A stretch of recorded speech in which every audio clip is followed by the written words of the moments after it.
এই নাও।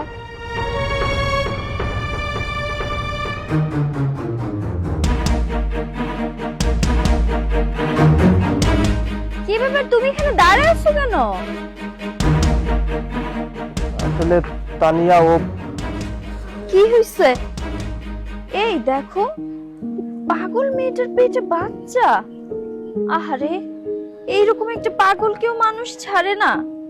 কিন্তু মেয়েটা না দেখতে সুন্দর, আর এই জন্যই মানুষের এত বদনজর পড়ছে।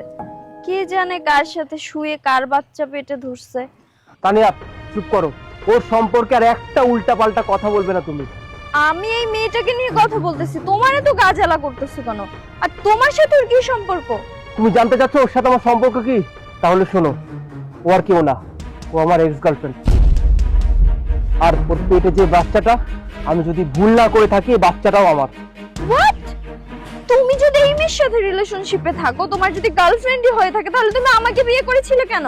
দেখো, আমি তোমাকে তো বিয়ে করতে চাইনি, ফ্যামিলির প্রেসারের পর আমি তোমাকে বিয়ে করেছিলাম। আচ্ছা বুঝছি, তাহলে এই মেয়েটার জীবন তুমি কেন নষ্ট করলা?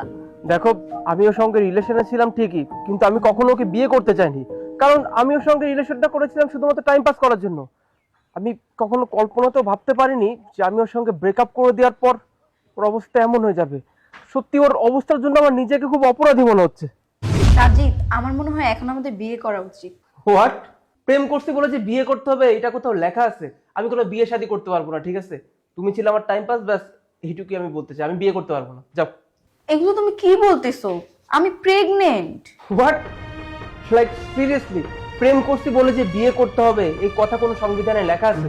তাছাড়া আমি তোমাকে বিয়ে করতে পারবো না, ঠিক আছে? তুমি ছিলে আমার টাইম পাস, আমি এই পর্যন্তই বলতে চাই, ব্যাস আর একটা কথা বলতে চাই না।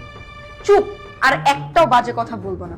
তুমি কি ভুলে গেছো আমাদের রিলেশনশিপের কত বছর হয়ে গেছে, কতদিন আমরা একসাথে থেকেছি, আর এখন তুমি বলতেছো যে এই বাচ্চা তোমার?